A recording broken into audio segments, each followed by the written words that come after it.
So for work in Japan, you can come here on the regular system as like an English teacher, or you can come here as a 1-year work visa, or however it might be, or you might even be headhunted to come here to start a business, as I was.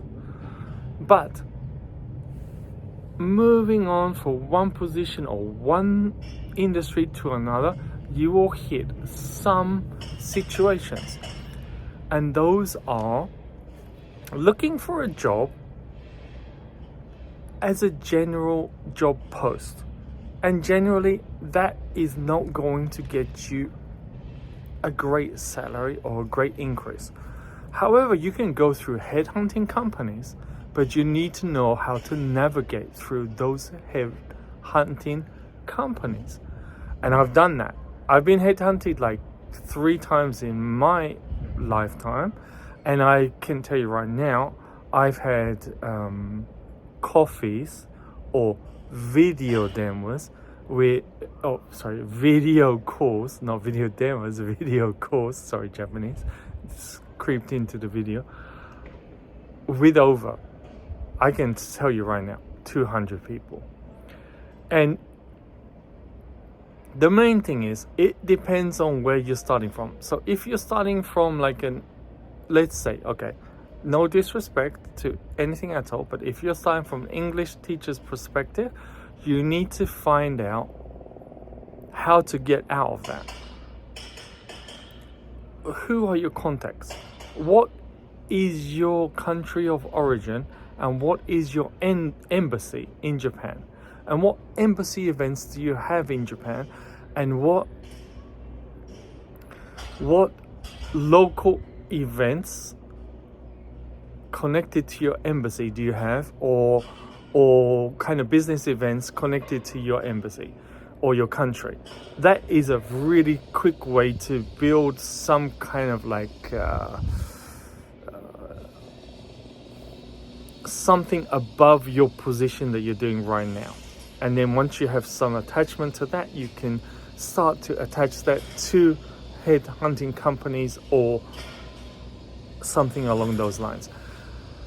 Secondly, I would say with headhunting companies, you will always, even me with 30 years experience, and maybe me now because I have 30 years experience, I'm not 20 years experience and I'm not the prime candidate right now, but even when I was in my prime candidacy, when I was like making like a boatload of money, right? I got contacted from junior headhunting assistants. And if you look at their profile on LinkedIn or whatever, you'll see they've been there for like a month or 2 months. And then depending on where you are in your career, you kind of like blow them off, or you attach to them as fast as you can. So if you're at early stage of your career, I would say contact them, say hello to them, and understand that they know less than you do, because they do, right? And they're just trying to make a contact to show that to their handler, their superior, their supervisor, that they can actually do some kind of business, or they can do some kind of something, right? So, you know, they might talk to 100 people and they find one person and pass them on, and then they say, okay, you did a good job this month, right? But generally, they're wasting your time. But if you're at the beginning stage of your career, hang on to all of those people and then meet with them for the coffee that they offer you, or for the video chat that they offer you. And then, as soon as possible, try to get to their superior, because that's where you need to be. And then as you progress in your career, 2 years, 5 years, 10 years, and you have something outside of the general basic jobs in Japan, which is like, no disrespect, but English teaching, or I don't know, whatever it might be, above 3 to 5 million yen, right? You need to get past that handling stage as fast as possible into the next manager's level, and then then depending on the company, the headhunting company that you're dealing with, you need to move past that supervisor's position to the manager's position or to the senior manager's position, depending on which company you're talking to.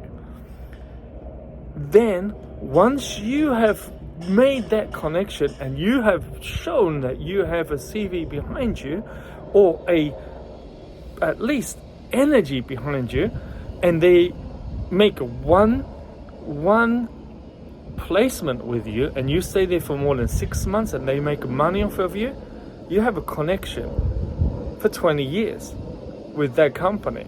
You know, I'll be honest with you, I got headhunted 3 times, but I didn't get headhunted by the same company twice. But I did make excellent contacts with the 3 headhunting companies which provided a position for me, and I provided them a commission. So when I was looking for a position, they always had my back. So the more that you can make of this, it just feeds off of itself. So this is a basic strategy to move forward. So if you'd like to know more, if you'd like to know how to survive in Japan, I have many ways to help you do that. So follow me on YouTube, and if you like collecting and different stuff, that's a little bit of a side thing for me, which I do on Instagram. Please follow along as well. But I am definitely here to help everybody make their dreams come true here in Japan. So, bye from Tokyo.